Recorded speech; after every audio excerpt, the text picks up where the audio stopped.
Good morning, everyone, and welcome to the first installment of our Acadiana Business Resource webinars.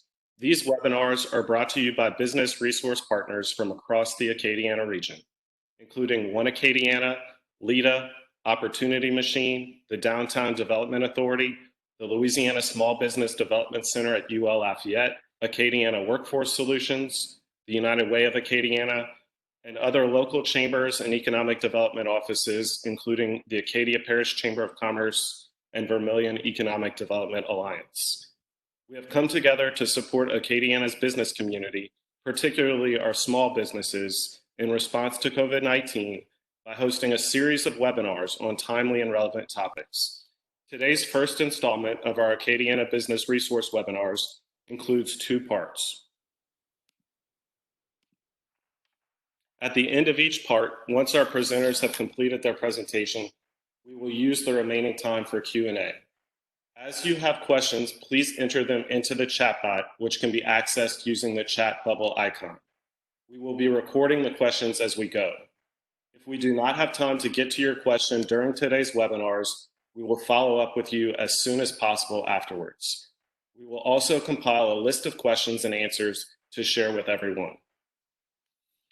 Without further ado, I will turn it over to Heidi Melancon, Director of the Louisiana Small Business Development Center at UL Lafayette, for a presentation on disaster loans and other SBA resources. Heidi?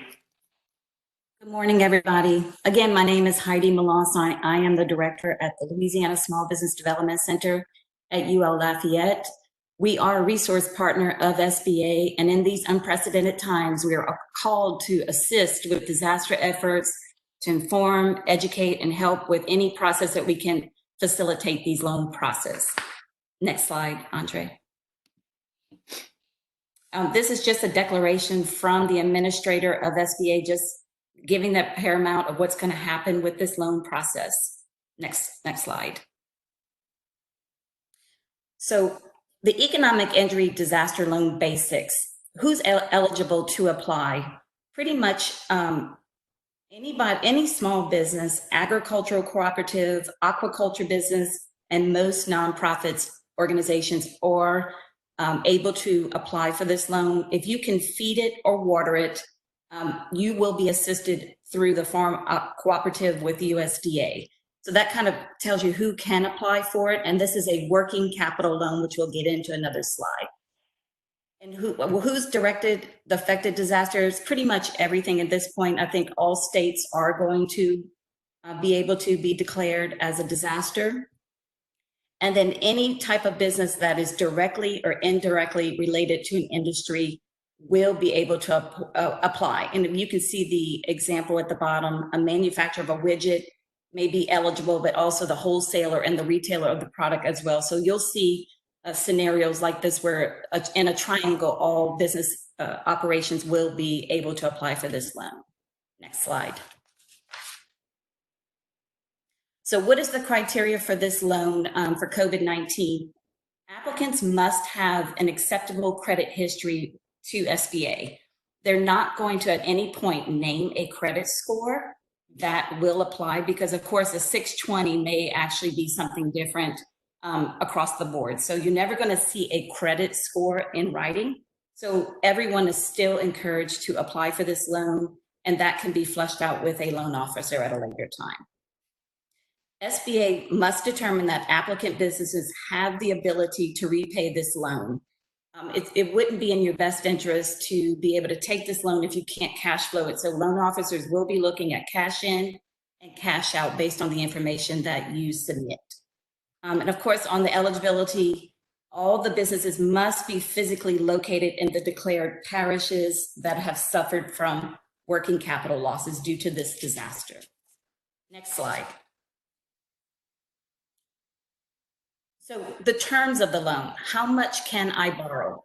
This loan is going to go up to $2 million, and you'll be working with the loan officer. There's not going to be a blank that's going to say, this is how much I'm going to get. It's really going to be based on the documents that you submit, and then also what you're going to be able to declare based on that profit and loss statement and past taxes. Interest rates for the disaster in this time are 3.75 for small businesses, and which up to 30 years. And then on nonprofits, I don't think it states it on this one, but it's 2.75 for nonprofits. Eligibility for working capital loans are based on size. If there are any interested parties that may be on the larger side, we're going to refer to the Census Bureau of determining whether you are a small business, and it's either going to be on the number of employees that you have or your gross revenue, and we can get you that information at a later time. So how can I use these funds? These are working capital loans, so this will be used to pay fixed debts, payroll, accounts payable that you would have ordinarily been able to pay if this disaster did not occur. So the loans are not to replace your profits or to expand. They're really to meet those obligations that you no longer can meet because of this disaster. Next slide.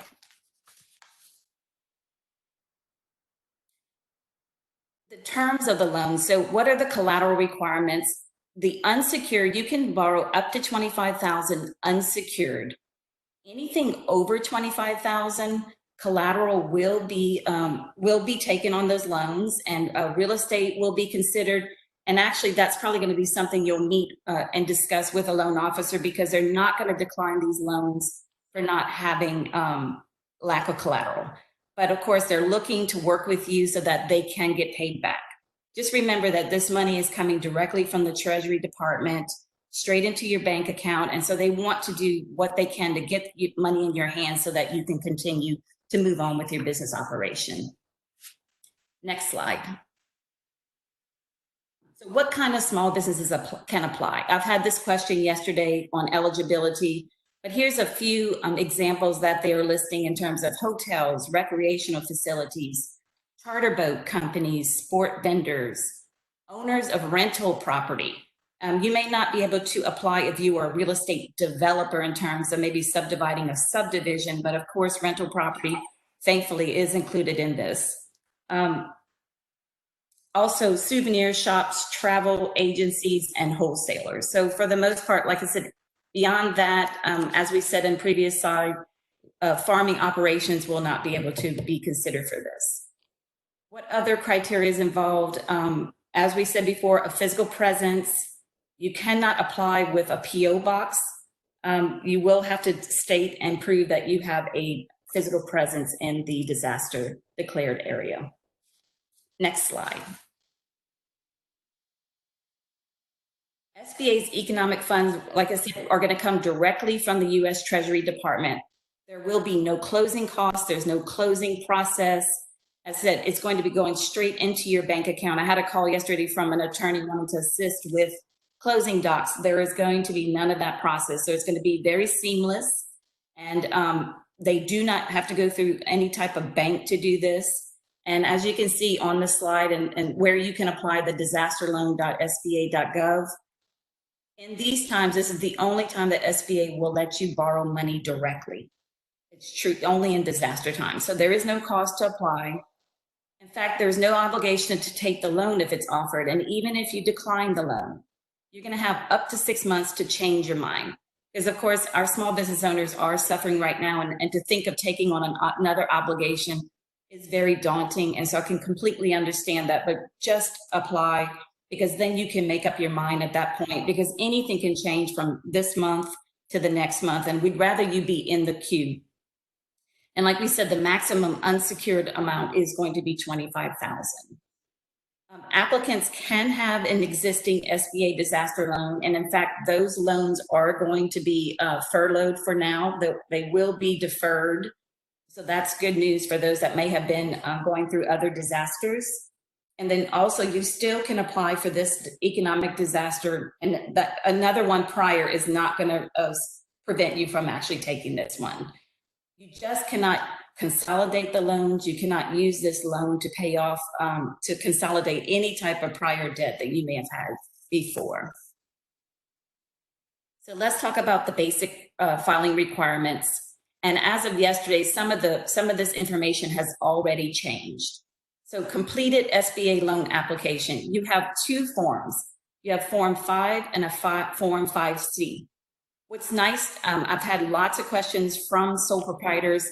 Yes, sole proprietors can apply for this loan.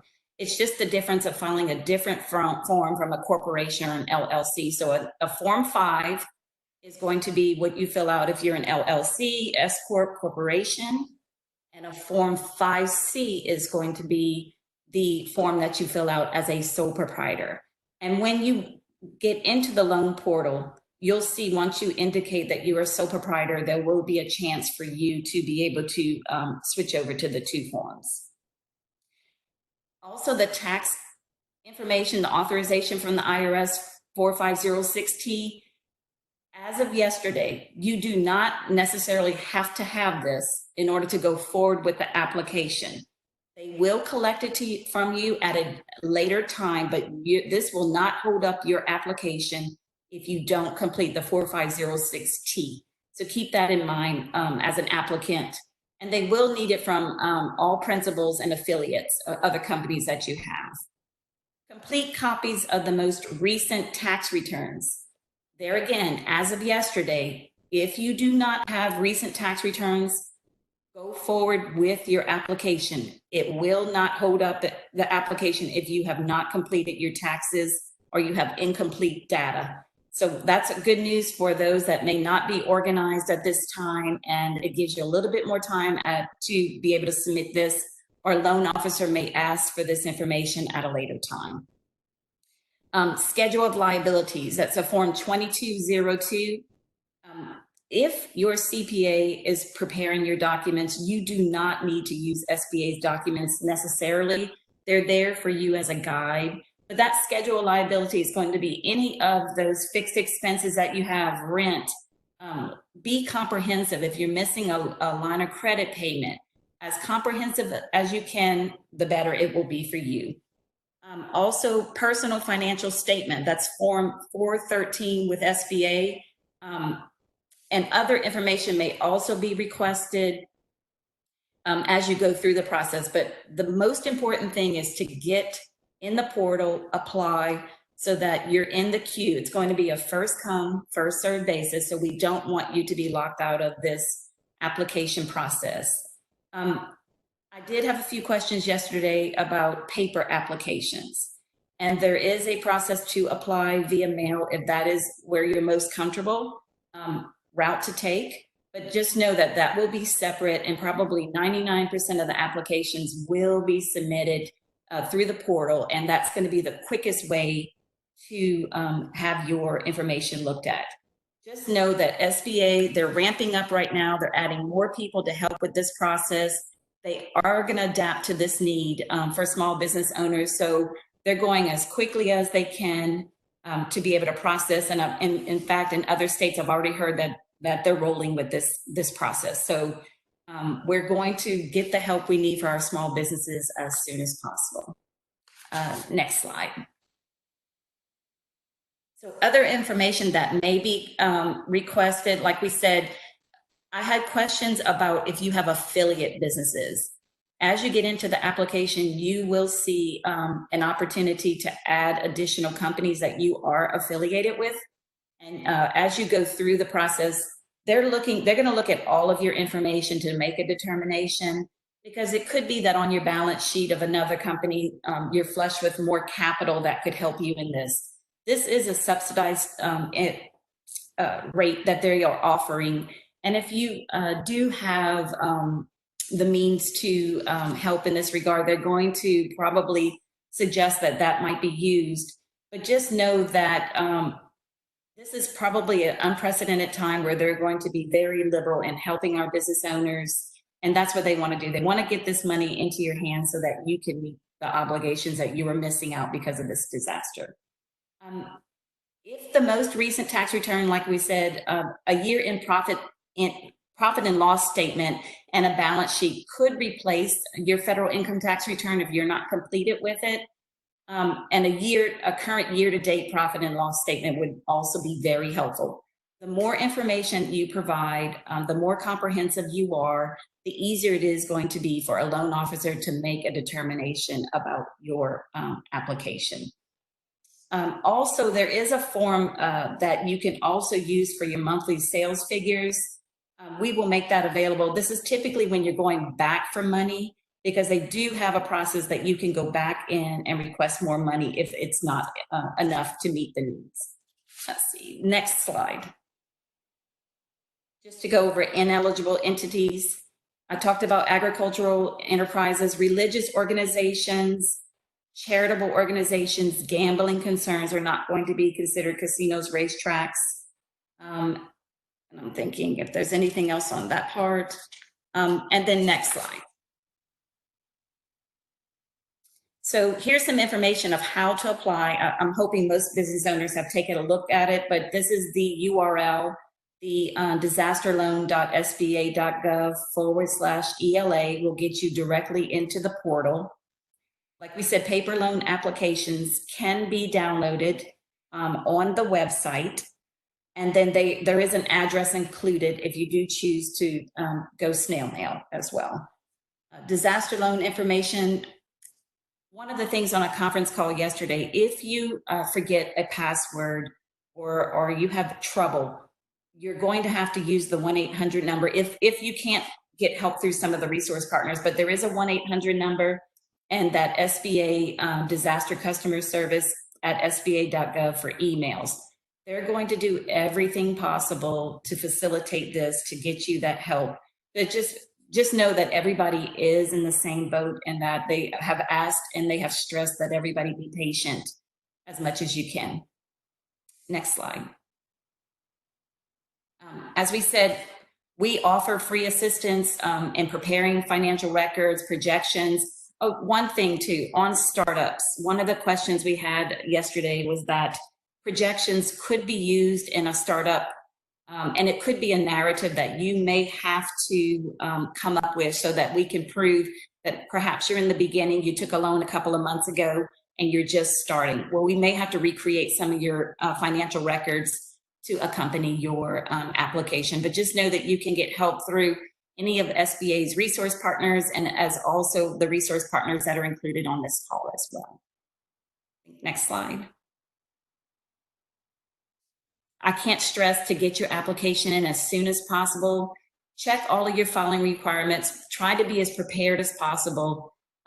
Some of the reasons for delays will be missing information. So make sure to complete all filing requirements. Like we said, don't worry about the tax returns, and don't worry about the IRS authorization. That can be done at a later time. However, if you are prepared, send it. The more prepared you are, the better it will be for you getting that help. If more funds, like I said, there is a process. Don't fear that if you can't get everything you need up front, there will be a way to go forward. However, let's be as comprehensive as possible so that we don't have to go back and ask for more funds. And just note, if you are denied in this request, you still are given up to 6 months in which you can provide new information. You can go back to an SBDC to repackage your loan, and they will continue to reconsider your request as well. And I think that might be the end of the slides, Andre. Yeah, I think we leave enough time for questions right now. Yes, thank you, Heidi. So at this point, we have about 12 minutes left for the Q&A. Destin Ortego of Opportunity Machine will be helping to facilitate the Q&A portion. Please continue to enter your questions into the chat bot if you're on the WebEx, and we will get to as many as we can. If we do not have time to get to your question, we will be following up after the webinar, and we will be sharing contact information as well. Destin, I'll turn it over to you. Thanks, Andre. So the first question we have came from Ann.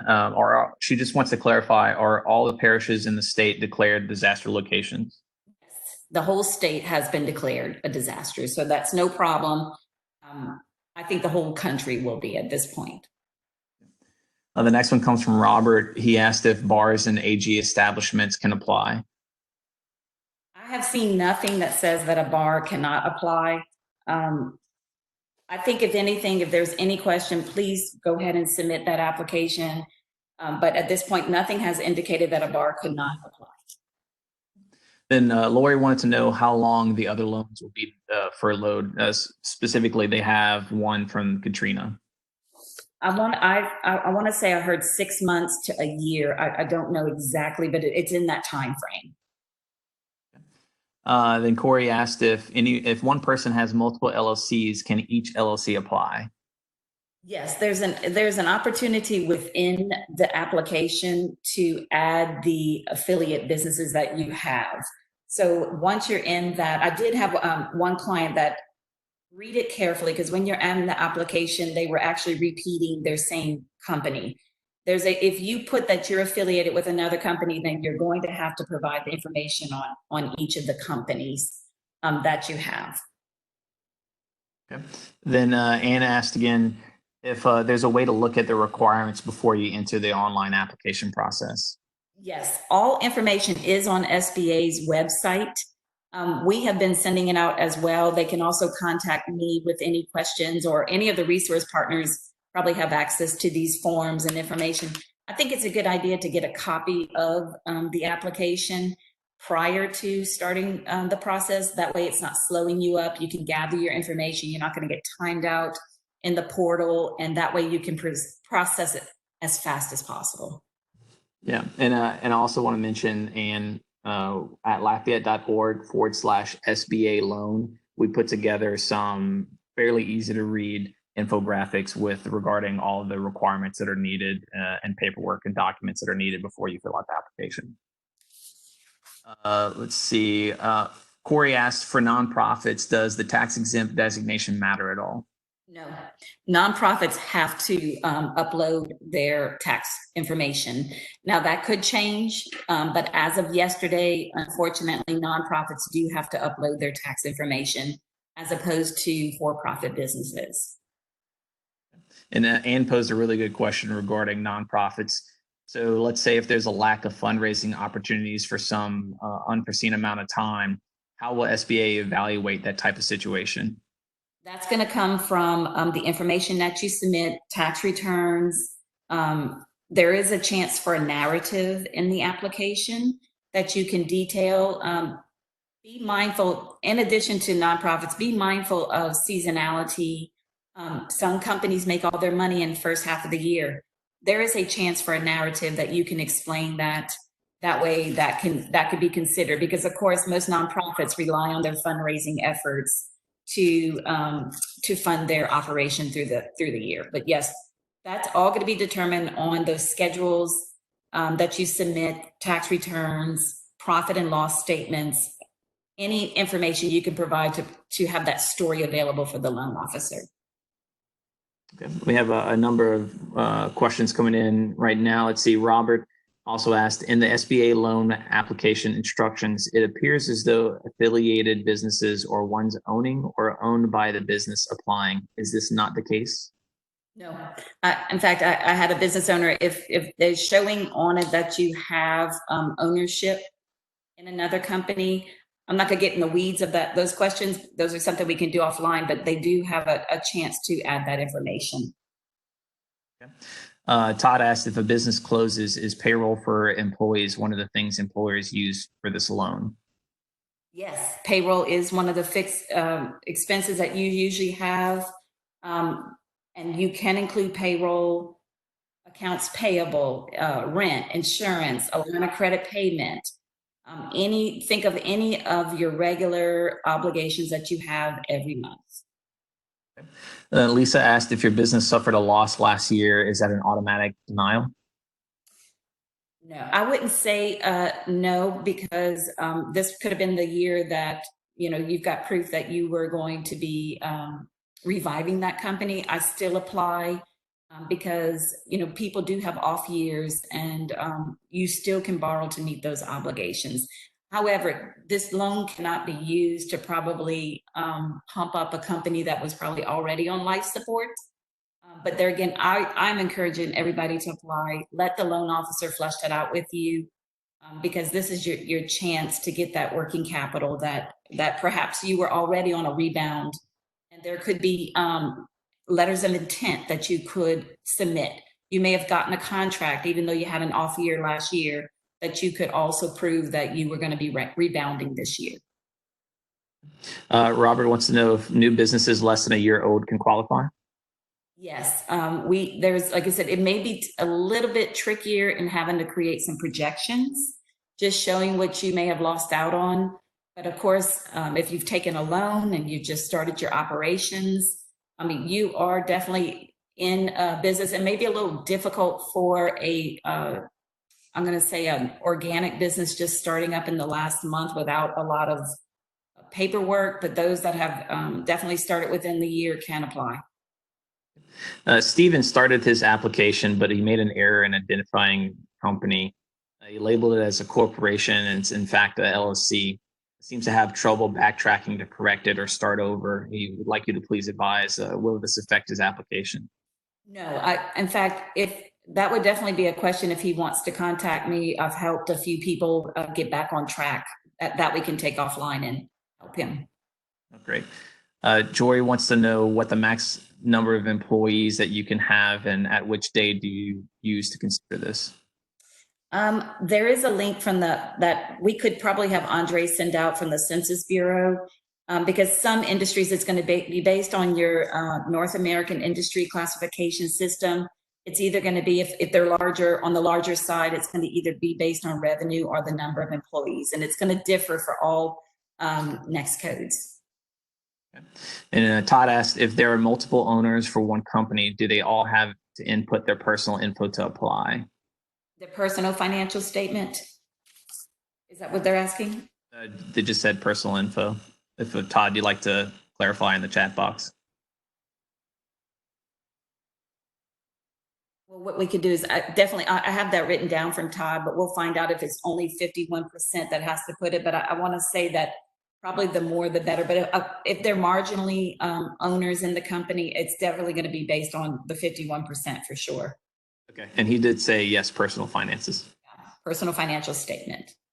Okay. Nikki said that they know lots of business owners are reluctant to apply because of credit scores. Do you know anything about that minimum requirement? There is no score that's going to be stated because a 620 can be across the board, could be different for each business owner. If it's definitely questionable, it would be something maybe to discuss with a loan officer, because you never know. There could be a way that they could work it out. I would still apply because at least they know that they've tried and anything they can do to keep their business going. But, they really aren't going to publish a score. But, if it's something that's on life support, then, it may be a hard call to get that loan.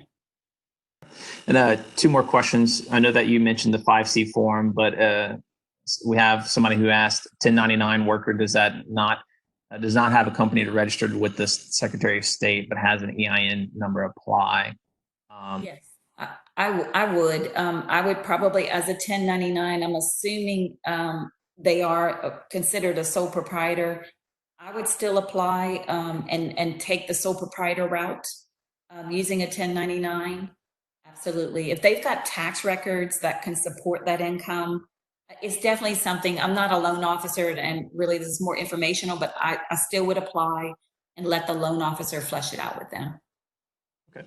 And then the last question, are there any laws currently that show the obligations of small business for paying employees for the time at home due to the stay-at-home order? There is some information that I've gotten on that level about, completely opposite of SBA. But what we could do is maybe push that out from Andre, that he can send it out to business owners. But that's not going to be contained in the SBA information. Okay, that's it for questions. Okay. Right. Heidi, I'm going to skip ahead to your contact information. Great. And please feel free to reach out to me. We are checking messages, emails, and trying to get as many questions answered. We've been in constant contact with SBA. So things change, information changes daily. Thank you. And here's the SBA contact information as well. We will be sending out the PowerPoint slides to everyone, so you have the contact info. And once again, if you continue to have questions, we will try to get you those answers as quickly as we can. So thanks again to Heidi for that presentation. At this point, we will transition to the second part of our webinars, and we're grateful to be joined by several small business owners who are going to discuss getting your business online, ready to sell online. I'll hand it back off to Destin at this point, who will introduce our first presenter. Thank you, Andre. Good morning, everyone. My name is Destin Artigo, the Director of Opportunity Machine for the Lafayette Economic Development Authority. Opportunity Machine is Lafayette Center for Entrepreneurs, providing space for incubation and education content for growing and sustaining businesses. After today's webinar, if you're interested in more strategies on how to pivot your business to be more sustainable during the current economic climate, please sign up for our newsletter at opportunitymachine.org and follow us on Facebook. I would also like to mention that LEDA has compiled a list of resources available to businesses and their employees. Place the links for that in the chat box right now for everyone to see, so that way it's easy for everyone here. Here we go. All right, so I just posted all the links that I'm going to mention briefly, so that way it's easy for everyone to read and know what they are. You can find a list at lafayette.org/COVID. We will continue to update that list as we learn more. For a list of businesses hiring additional workers to meet customer demand during COVID-19 public health emergency, you can visit our COVID-19 Help Wanted page at lafayette.org/Help Wanted. If your business is hiring, please let us know the details by emailing jobs@lafayette.org. And if you're looking for other job opportunities, visit LEDA's virtual job fair at lafayette.org/jobs, where you can find LEDA's year-round jobs board, and jobs can be searched by category as well. And finally, we have assistance for artists, musicians, and service industry workers impacted by COVID-19 at lafayette.org/assistance. At this time, I would like to introduce our next presenter, Tara Guidry with Cajun Crate. Tara originally launched CajunCrate.com as a subscription box service, but has since expanded it to a full Cajun supply store run exclusively online. Tara recently launched Local Solutions along with Crystal Rogers.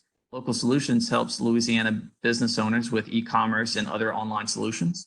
So with the effects of COVID-19 continuing to evolve and businesses closing, we've asked Tara, as one of OM's e-commerce mentors, to present tips that will help your business offer local delivery, pickup, and get online ASAP.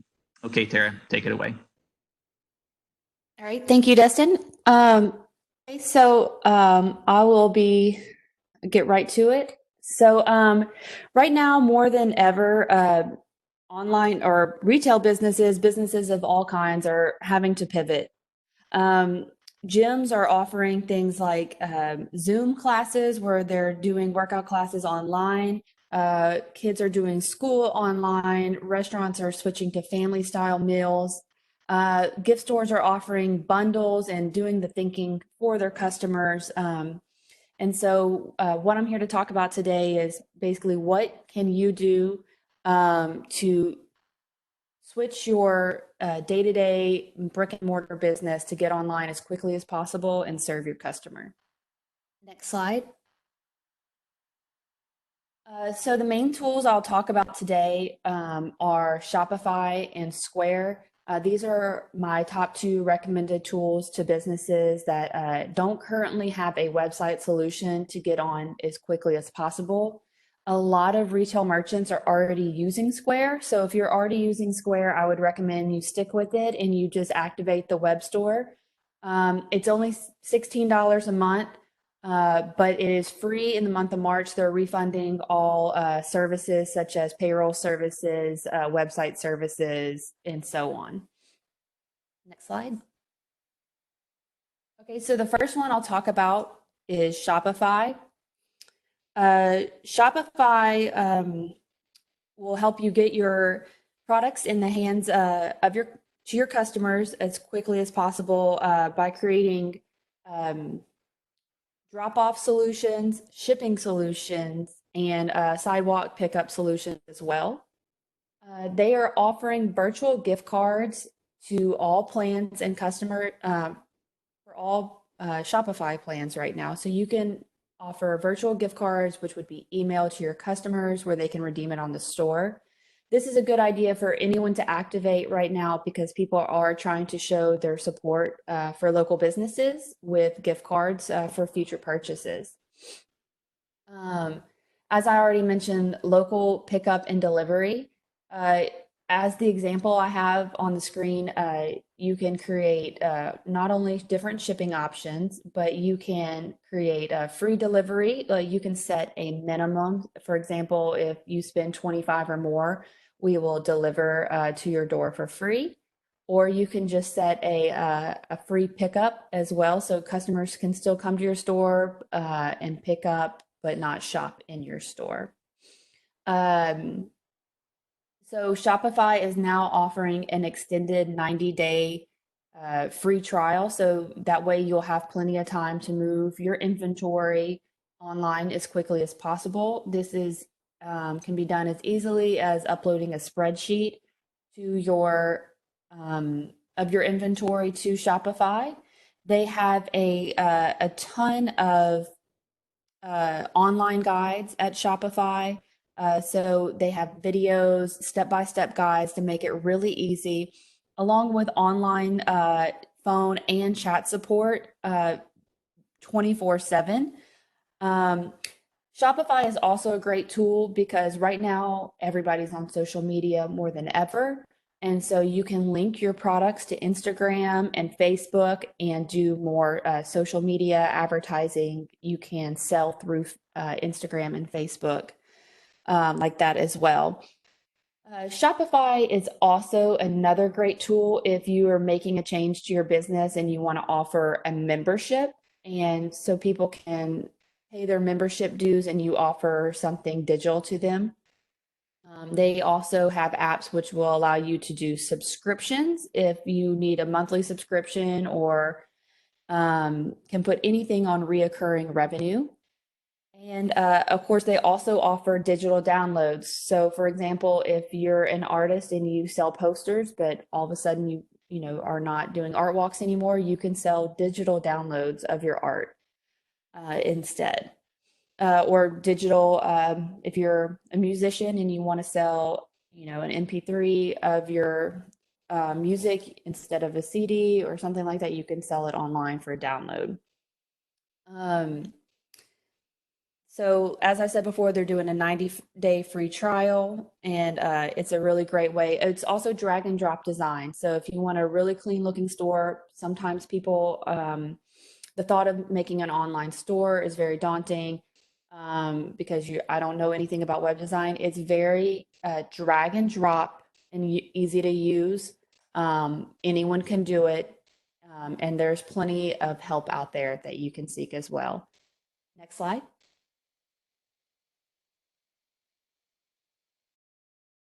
Okay, so the second one I will talk about is Square. So a lot of people are very familiar with Square. It is a free point of sale system, which makes it a great solution.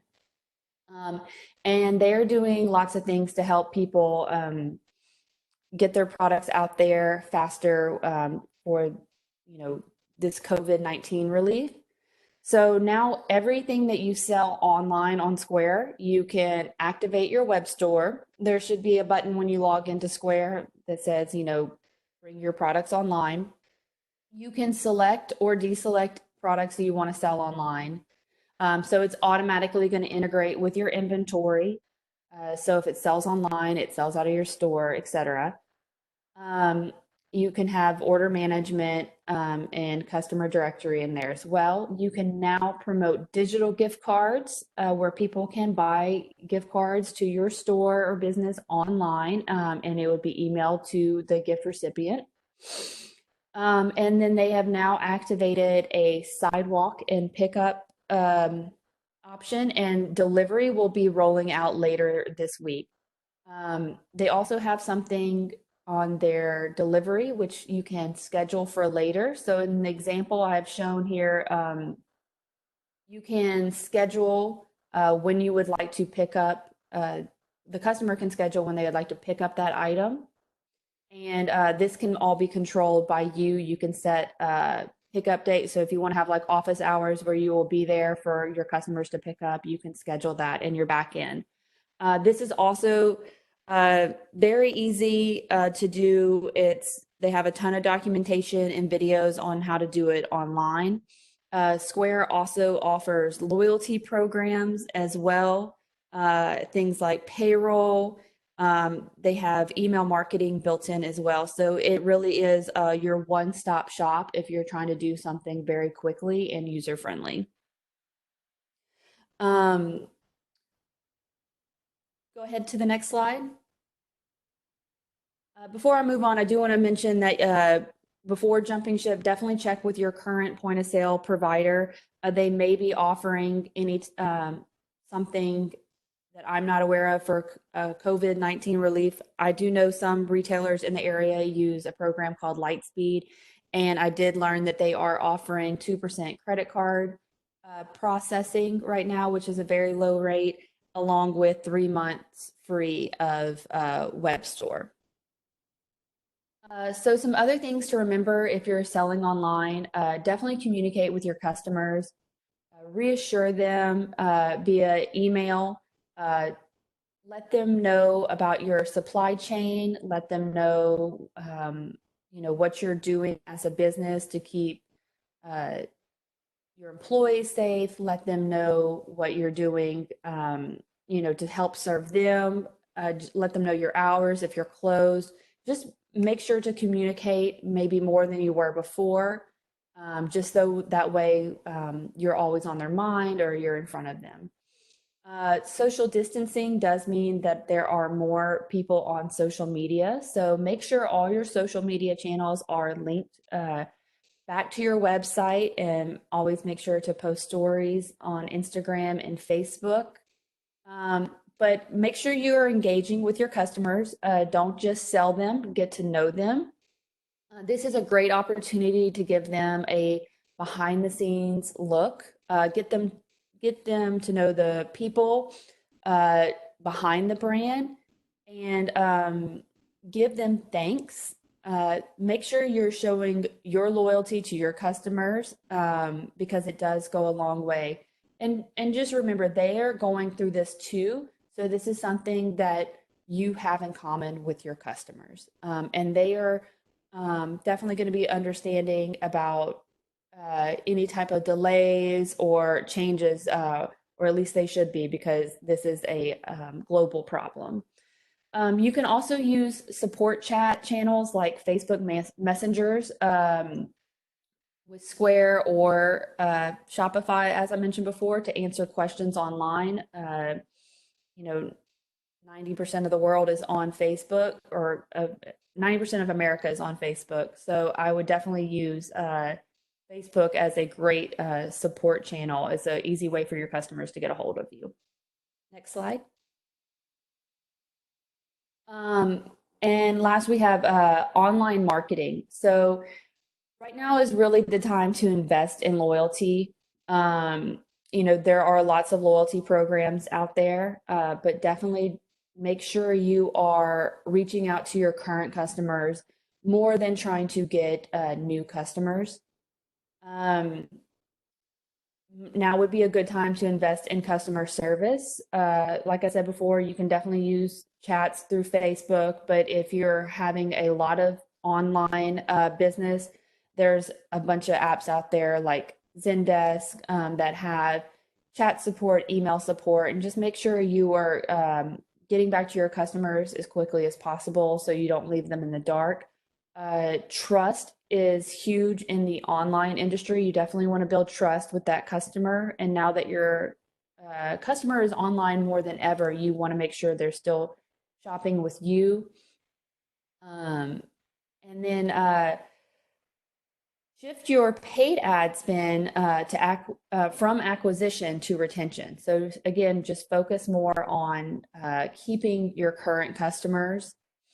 And this is a survey that is going on daily basis with Klaviyo, an email solution that I definitely recommend. If you don't already have an email solution, Klaviyo is a great one to look into.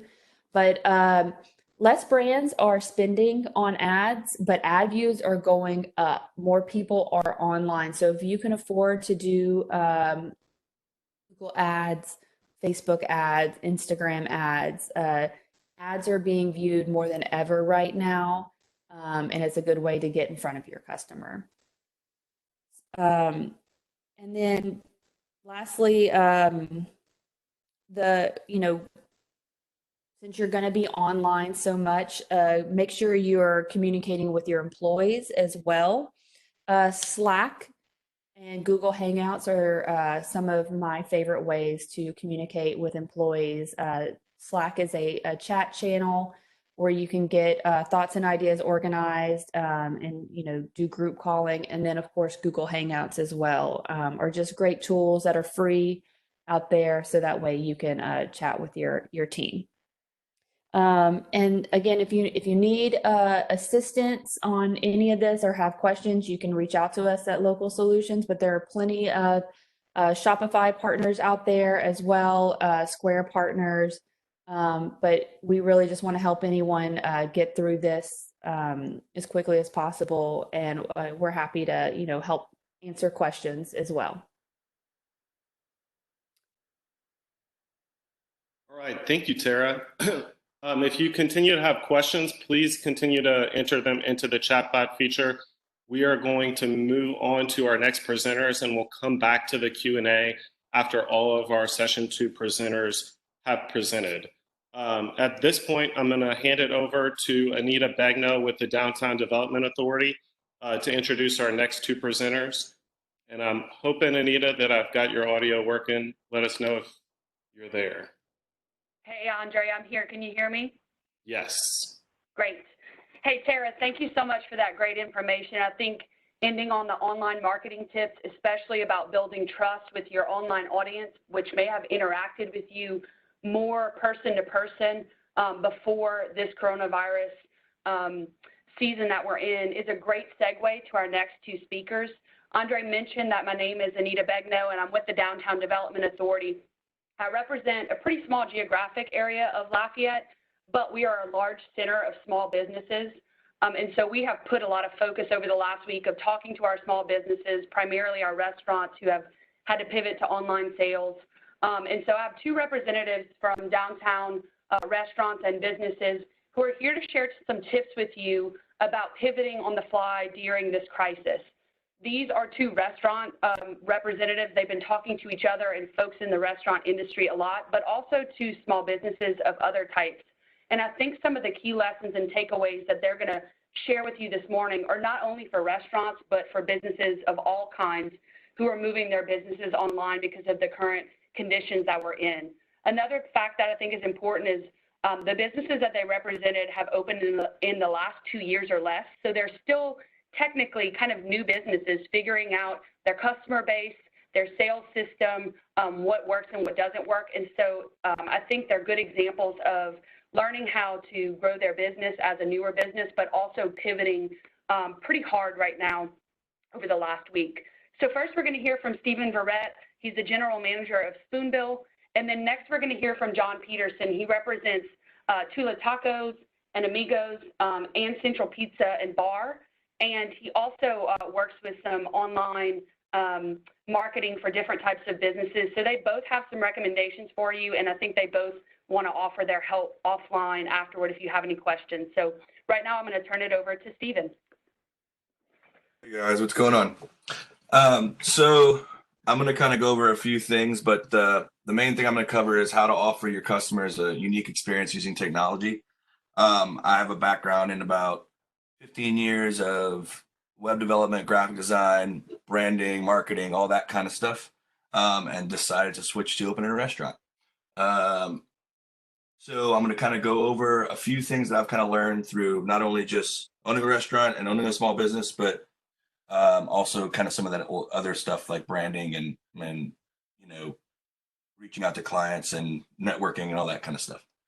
So you can go to the next slide. So the main thing I want you guys to focus on is your brand is your identity. Don't compromise it. Use that to your advantage. That's what people know you for. That is, the biggest thing you have going for you is your brand and kind of who you are as a business.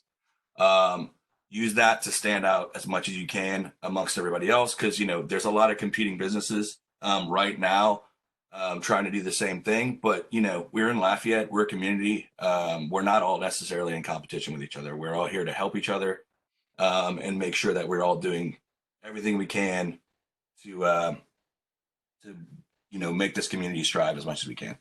Yeah, you can go to the next slide. So right now, as we've, Tara talked a little bit on it, but adapting and pivoting is kind of the biggest thing we can do right now. For example, we put our entire menu online, and I'll kind of cover some of that more because that's all we could do. We really, we're taking phone calls and online orders because we have to do to-go or delivery right now.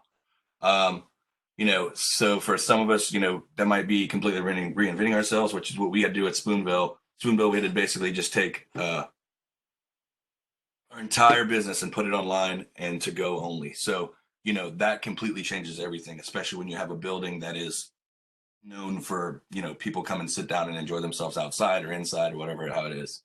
Call-ins are great and those kinds of things for a restaurant, but, people want to buy online just in general, especially when they're at home and they're being, sort of semi-forced to be home. So, they're going to be on their phones, their computers, at work. Anything you can do to get that in front of them with that device that they're already on is probably the most important thing you can do right now. We saw a huge increase in business where basically 95% of our sales, once we put everything up online, were going through our online platform. So, we rarely had any call-ins. It pretty much just went to majority online. Next slide.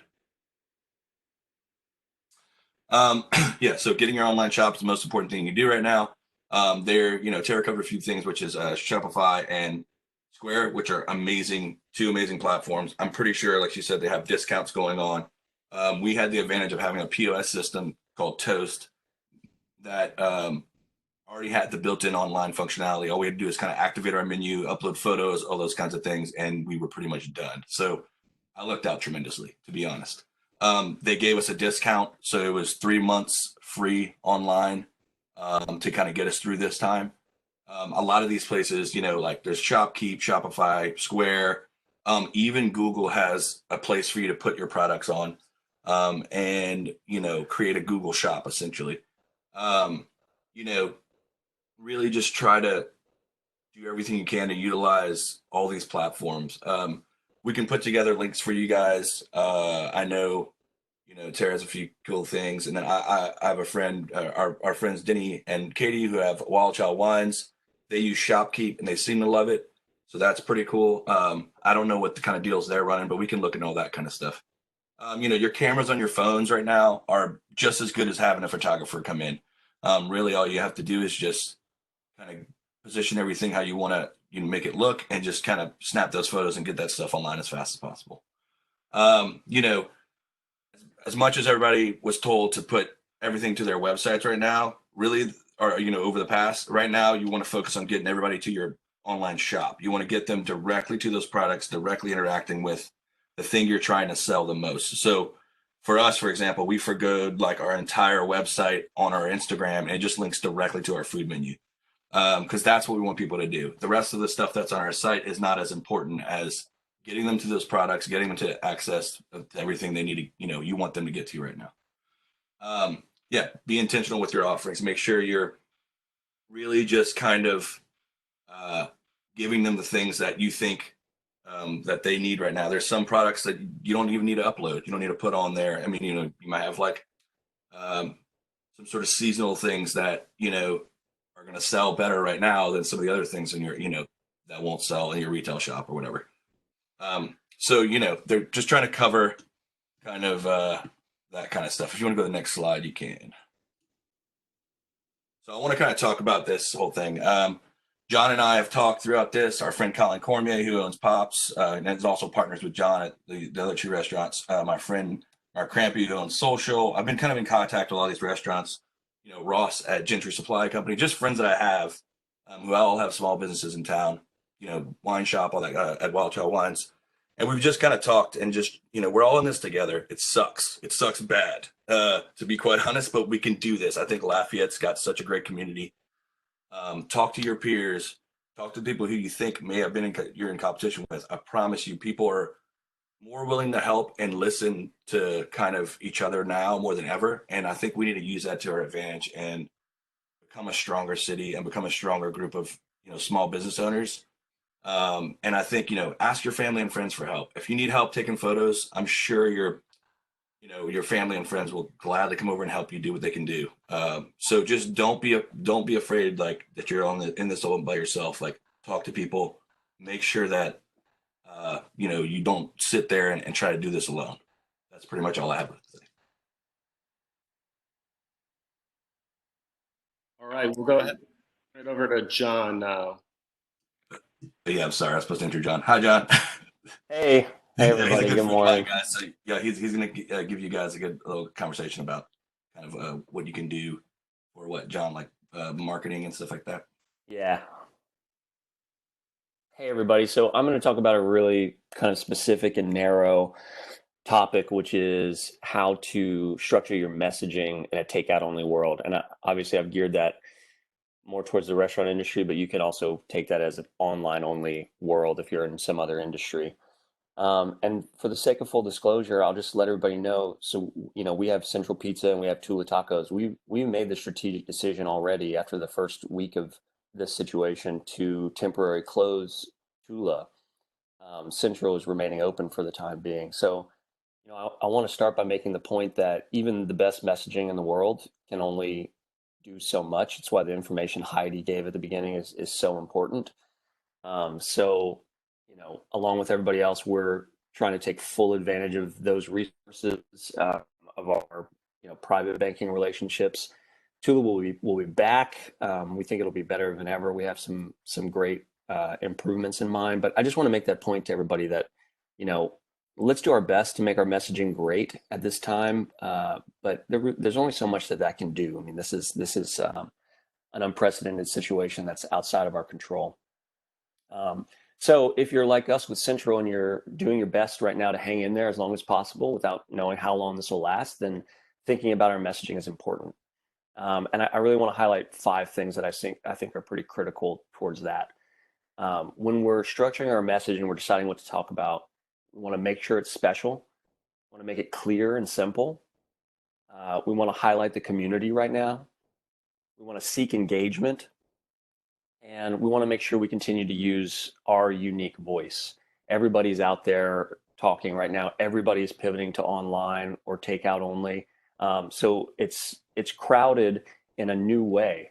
Okay, we can go to the next slide. So I'll just quickly go through these 5 points. So the first thing is make it special. Right now, a lot of people are obviously home a lot more than usual. And guests still want to be delighted and surprised.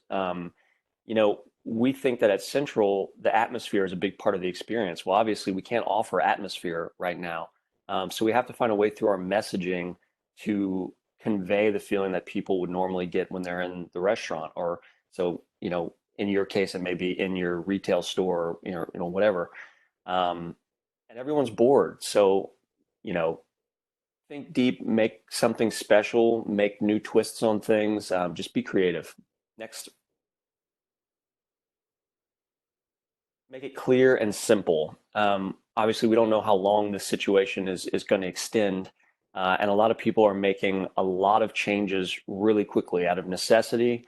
So as you think about converting those decisions into messaging to let your guests know about them, be careful not to overwhelm with too many options. Don't throw an entire new, amended menu up all at once.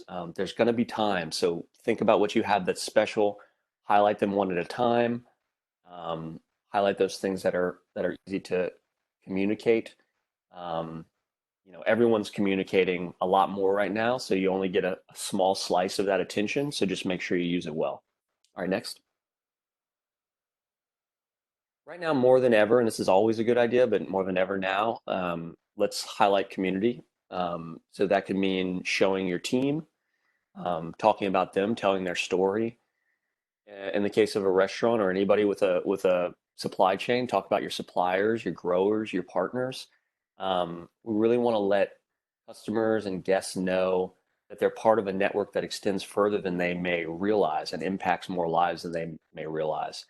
And lastly, of course, a time like this, it's really important to consistently be expressing our gratitude to those who are still supporting. All right, next. Seek engagement. I would venture a guess that people are spending a bit more time on social media right now than the norm. And so it's a good time to bring customers into your process. Just a couple little ideas, like you could crowdsource a special.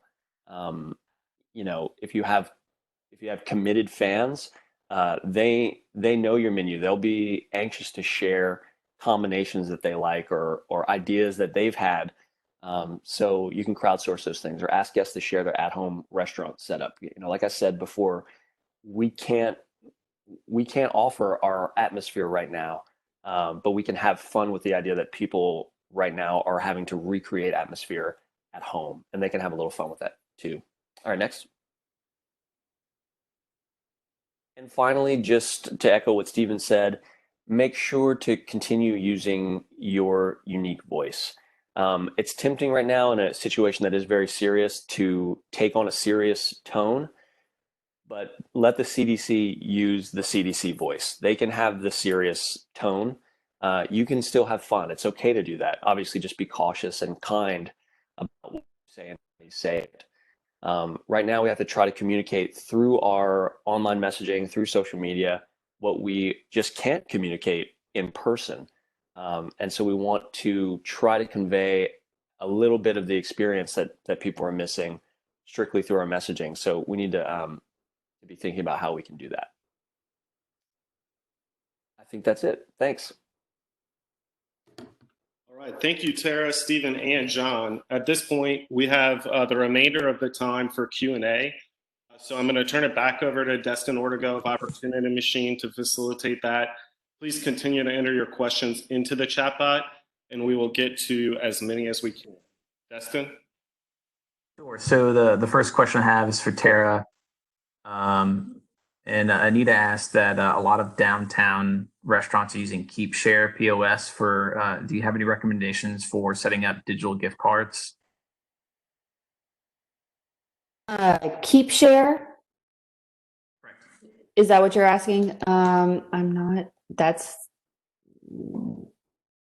for digital gift cards. I mean, I'm not familiar with KeepShare, but if they don't offer one already, I would just quickly set up a Square account. It's free, and offer online Square gift cards. And if someone comes in to redeem those, just redeem them through your Square system. But I mean, the money still goes in your bank account, and it's a quick, easy way to do a digital gift card. And they can easily be redeemed without having a totally different point of sale system.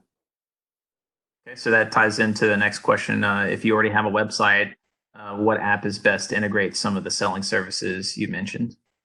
So if you already have a website but don't have a web store, I would recommend just getting on Square because it's super easy, it's super fast, and you could always just create a new tab on your website that says shop. And check with your current point of sale system to see if they offer linking website services. But Square would probably just be the easiest and fastest way to get it online. And then and Shopify, for that matter, is easy too, but Shopify could just handle your whole website. Square would be the easiest / cheapest way to do it fast. And so for any GoDaddy website users to create online store and integrate digital gift cards, would Square be the recommendation as well? Square would be the recommendation. I just built one in an hour, and I'd never done a Square online. I've done plenty of Squares, but not Square online stores. I did one for the first time the other day in an hour. It was super easy for Hawks Boil Up. She now has gift cards that you can redeem online. And you just get all your inventory on there quickly as possible. Square's and all a great one because it's all in one credit card processor, point of sale, website. And then later on, when things get back to normal, it could easily transition back into your point of sale system. And so for Stephen and John, since y'all just transitioned over to a little more digital, are any of you generating gift card sales already? And if so, what's the percentage look like? Yeah, I mean, we were doing physical gift cards previous to this, and then thankfully our POS system has an online version of gift cards as well. So it was pretty simple to just kind of transition to that. Where like, again, I'm very thankful for the POS we chose. But we're seeing not as many as I would hope, to be quite honest. But we haven't really pushed the gift card as much as we've been trying to push our kind of everyday selling of food. Because just, it's kind of been the most priority for us right now. But, I will tell you this, I'm going to release another kind of push this week on social media for digital gift cards early this week. So yeah, I mean, I would like to see more in general, but I think getting that out there, if you were to publicize it, push that as much as possible, you would sell it a good amount. I should have mentioned this in ours, but we have not had the capability to adapt to online ordering and online gift cards as quickly as Stephen and some others have, just based on the POS system that we use. So that's part of why I've had to really focus for our businesses more on messaging. And we do sell gift cards, and we've continued to sell gift cards, but I don't think that there's really been a significant increase. And I mean, say I don't really think that it's probably realistic to imagine an increase in gift card sales that would be hugely significant. I think someone who is really pushing them could maybe see like a 10 or 15% increase, which helps.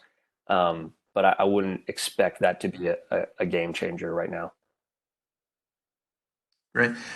So this next question is Lisa posed it to Stephen, but after Stephen answers, if anyone, if Tara or John would like to answer as well, feel free to jump in. So do you have any recommendations for online help to acquire business for service businesses, so such as legal or medical service businesses? I mean, we have a lot of great agencies in town. I know I can't really give you kind of much on that right now where I'm at. We do have a lot of great online agencies in town that can help you with that. Out the gate, I have nothing. I'm sorry. I've been so deep into the restaurant world lately that those kinds of things are kind of over my head these days. Well, I mean, I'm kind of in the same boat with Stephen, but I will say, some of these messaging principles apply across the board. I mean, if you're looking to try to find more business right now, think about your identity, think about your brand, increase your messaging, whether through social media channels, through your email channels, whatever it is. I mean, these principles apply to any industry. So think of unique ways to talk about your services. Think of unique or novel ways to reach your target audience. And don't be afraid to be bold. Don't be afraid to have a little bit of fun with your messaging, as long as you're cautious and kind. So if you need to do more of that right now, just dig in on your messaging a little more, up the frequency, and try to dig into some creativity right now. I'll chime. Oh, go ahead. So this is the question. I just want to clarify. The question is for people who have services that would be normally done in person and how they would bring their business online. Is that the question?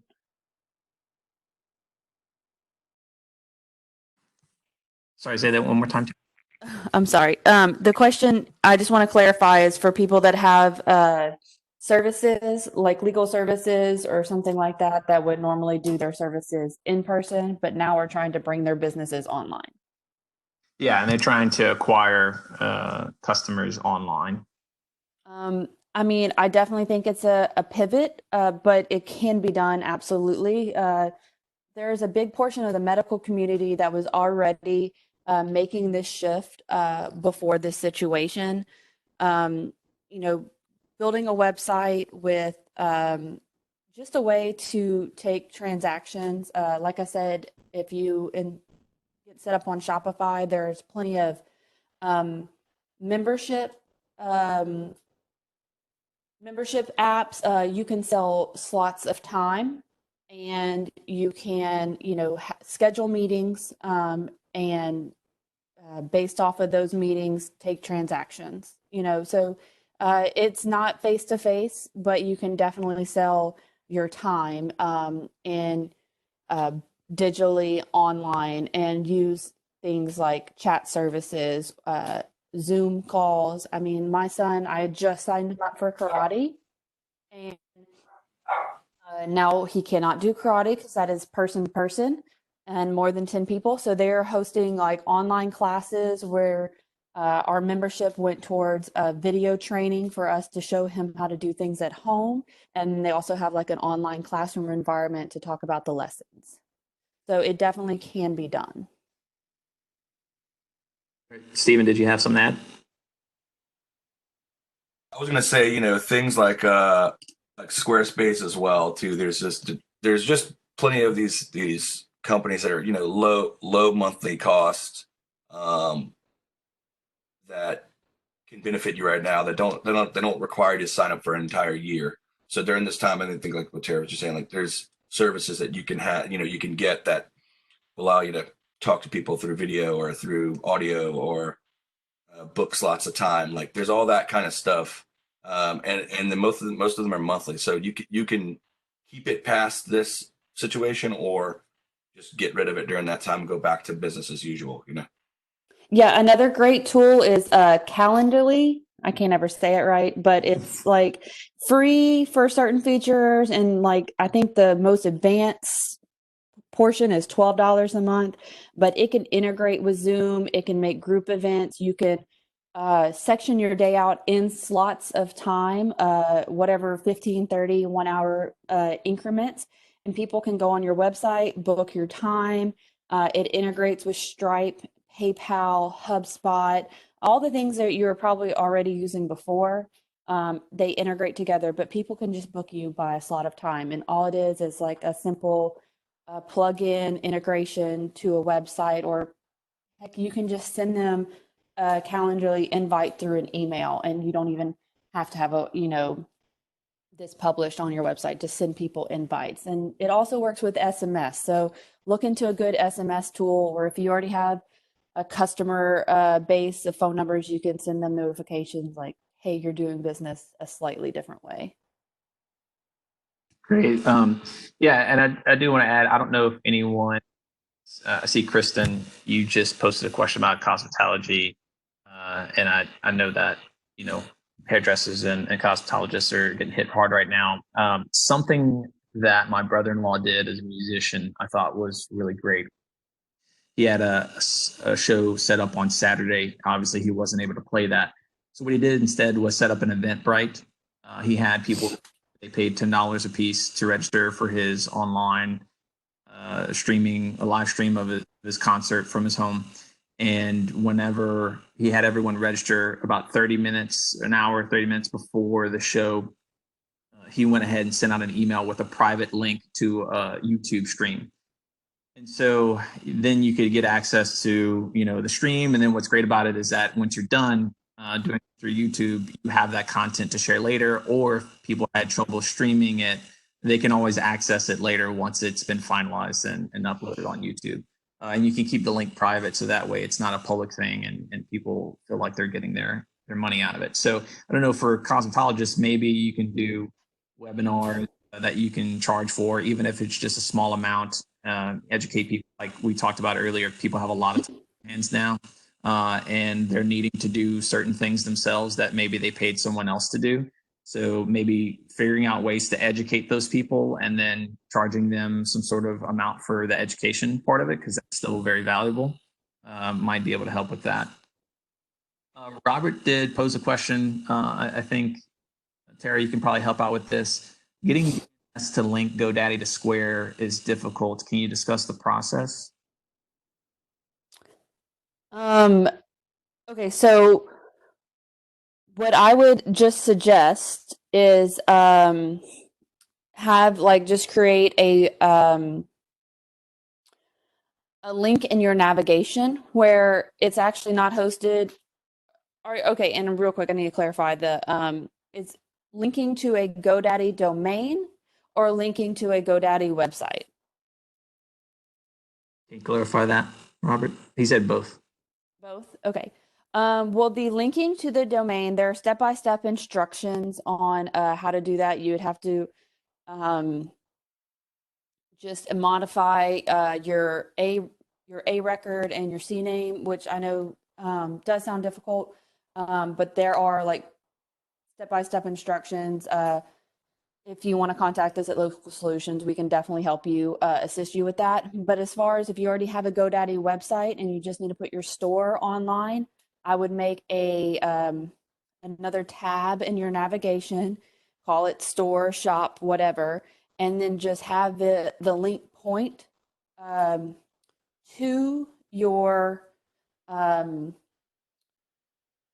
Square site, and you don't even have to redirect it to your domain. In my opinion, like it'll say whatever your business name .square.site, and at this point, like you don't even have to worry about directing it to your domain. So I would put new tab in your navigation, link the Square site, just keep the Square domain to that navigation tab. So that way you can just get your products online as quickly as possible, and you can worry about redirecting it to your branded domain later. Yeah, I would chime in that. I would just say, just get them to the store like as fast as possible, really. Don't worry about it looking pretty as far as a domain standpoint. Just make sure that they can get there and access what you're trying to get them easily and as quick as possible. Yeah, on Square, there's a publish. When you go to publish your website, there is 3 options: buy your domain from Square, use your own domain, and then use a Square domain. Just use a Square domain. It's it's going to say yourbusiness.site or .square.site, but just go for that right now. It's the easiest and quickest way. Great. So Catherine just posed the question of getting better at doing Facebook Live. Does anyone have any recommendations on how to get better? Catherine, if you want to specify a little bit, are you talking about just presenting in general or the content, thinking of types of content?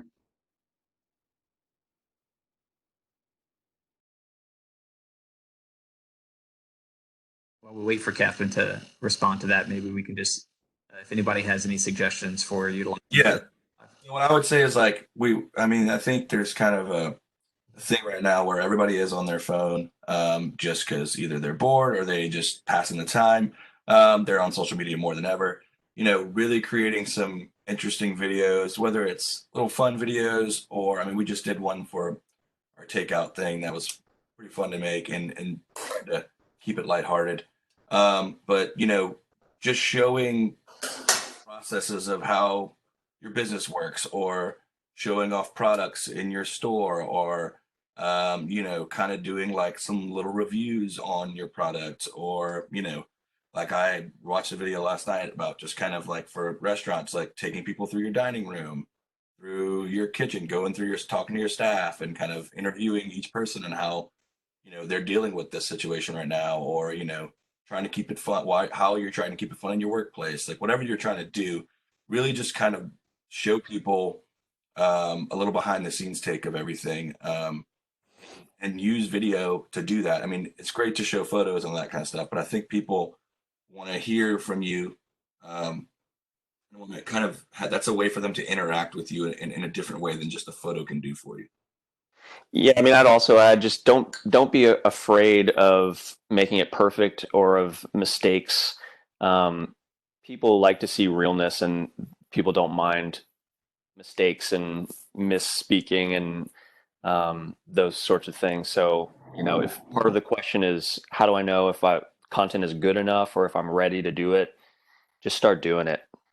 Yeah, and I would like to add, this is like, don't worry about how great it looks, like try to stay true to your brand as much as possible, but just get online. I'm really excited to see all these businesses getting online that I've wanted to be online forever already. I hate that it's having to happen this way.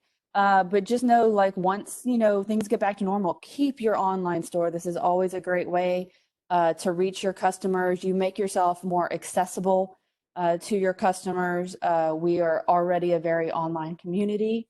So this is really good. Also, a lot of people, especially brick and mortar retailers, always have a certain feeling towards Amazon because Amazon is the big box competitor. Right now is the best time to get your products online because Amazon is not accepting any more shipments inbound that are not essential. So if you sell a non-essential product, that product will be going away or not shipping as fast on Amazon because they are shifting their focus right now to shipping only essentials like food and household products. So get your products online because your customers still need your products. I'll add too, like if you make any kind of handmade goods or things that are personal to your store, you can sell that stuff on Etsy, and it not only will be sold locally but throughout the entire world. So getting stuff on a platform like Etsy and stuff like that is going to help your business just for the long haul, but not just for the long haul, but for right now too, is you can use Etsy as a shop. If you do sell goods that you make, you can't sell like a product that you buy from someone else, but you can sell anything that is created by you. You can sell on Etsy, and it's a really cool platform too. And y'all use eBay. I can't tell you how much Carrie's roux I sell on eBay. For some people want to buy it through the platform eBay, but it is a great place to sell your products. Is eBay. Etsy's another good one, but definitely just look at any marketplace that you can sell your product on because that's just more places people will see you. Yeah, I'll back real quick to the video portion of it. I'll share a little bit of or a tip from Rodney Hess, Rally Marketing, that he always likes to talk about whenever it comes to doing live videos or videos in general. Think about how many people now are online and how many people are looking at your content utilizing their phone. How often are they going to turn their phone sideways to watch a video that's horizontal? So while vertical video may not, at one point in time, wasn't the preferred form of video content, vertical video definitely now is the more convenient, especially when people are looking at it on their phone. So just something to keep in mind whenever you're creating video content. Don't be afraid to make it vertical because a lot of people are just naturally looking at their phone that way. So two more questions. One, I think is really important to talk about specifically whenever it comes to offering discounts. So I need to pose a question of, there's a couple of restaurants that are offering 25% off retail price gift cards. Do you think that could help with sales, or would that cause any issues in the long run?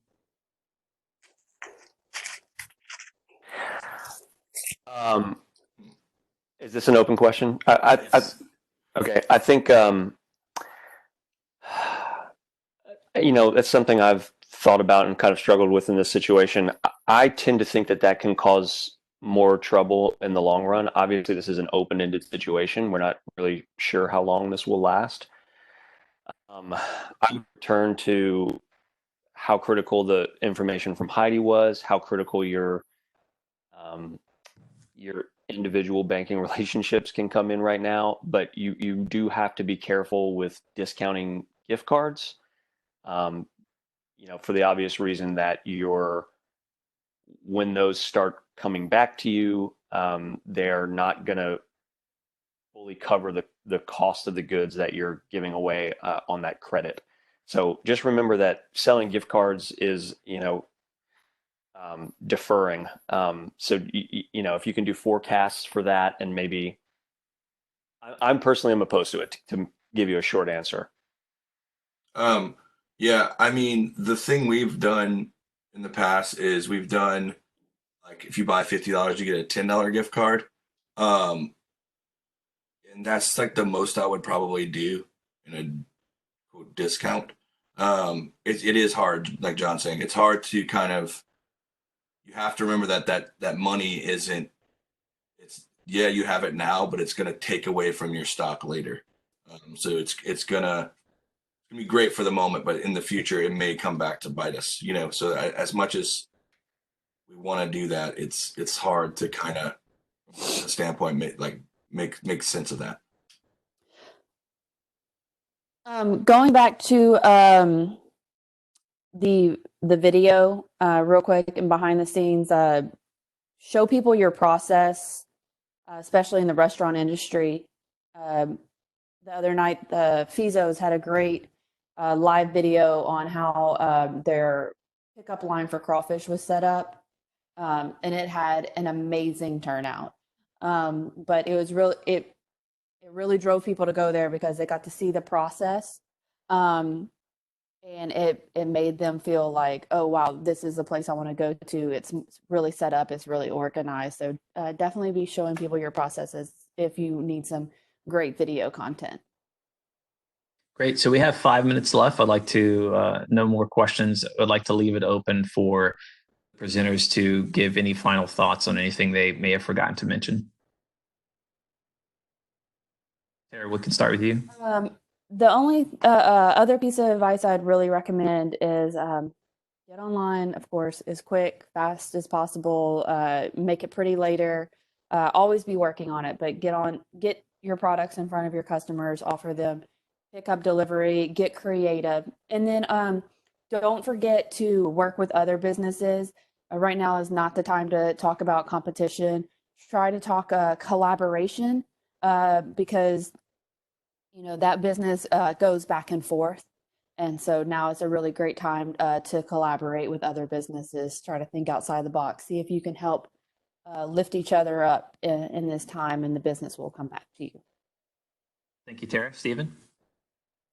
Oh, yeah, I mean, echo what she said. I mean, really just the main thing that we want to focus on is getting your stuff in front of people as fast as possible, whether that's, your online store, video content, social media content, getting yourself out there to let them even know that you're open, what you're able to do right now, how you're able to serve them, interact with them through comments. Like if you post something, they comment on it, make sure you're interacting with those people, answer their questions, anticipate their needs through those questions, link to products that maybe they're looking for that you can kind of tell through the question they're asking about, like, hey, maybe you want to check this out or whatever it is.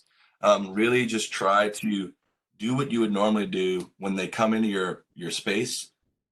Interact with them the same online. Just try to anticipate their needs, be there for them, and make sure that they're getting exactly what they want by the time they're done kind of interacting with you. And try to keep them coming back. With those interactions, with that relationship, you're kind of creating the same kind of experience they would have, or trying to create the same kind of experience they would have coming into your, whether it's a dining room or a retail shop or whatever it is. Keep that relationship.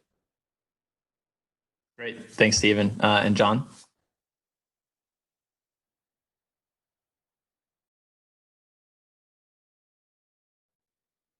Still there, John? I think John had to cut out early. Oh, okay. Sorry, Yeah. I'm still here. I forgot to unmute myself. Sorry. So look, I don't want to end by seeming to strike a negative tone here, because I'm very optimistic about how we'll all get through this together. But I do want to encourage people to right now more than ever be data driven in your decision making. This may be a period of time that ends up being more about mitigating losses than trying to maximize revenues. And those two things can go hand in hand. And if you decide to keep operating and keep going, then absolutely do everything you can to pivot as well as you can, to sharpen up your messaging as much as you can. But please just pay close attention to all the resources that are available to you, to all the information that Heidi gave. And let's just try individually try not to find ourselves in a mode of frantic action. Let's make sure that we can remain thoughtful, remain data driven in how we decide how to proceed, and protect ourselves as much as we can, because we are going to get through this at some point. And we just want to make sure that each of us and each of our businesses and our employees and our partners and everybody else is in the best position possible when that time eventually comes. So that's all I'll mention in closing. Thank you. And one last thing, we're going to try and talk about some of these things in future webinars, hopefully, but Robert did pose the question of mentioning a little bit about saving money. Everyone has different costs, so I think this is a great time for everyone to really sit down, look at your costs, make sure you understand where your money's going. I mean, all the way to the fine little details of, you have pencil, and just understanding where that's going, how much it is, and do you need that expense right now, or can you pause it? Can you save it for, another time? So that way you're saving as much money as you possibly can. Just something to keep in mind. Okay, I'll throw it back over to Andre for closing. All right, thanks, Destin. Unfortunately, we're out of time, but thank you to all of our presenters and our participants. We will be sharing the video and other materials from today's webinars, which you can access as soon as they're available at oneacadiana.org/COVID-19-resources. And all of the partner organizations who made today's webinars possible will be sharing the video and materials as well. No, it's been taking longer than usual for WebEx recordings to be generated. So it may take a few hours before we can get the video ready, downloaded, and re-uploaded, but we're going to have it online as soon as we can to begin sharing out with folks. We hope today's webinars were helpful, and we look forward to offering additional Acadiana Business Resource webinars going forward. Stay tuned for follow-up emails from us and our partners. This concludes today's webinar, and thanks again.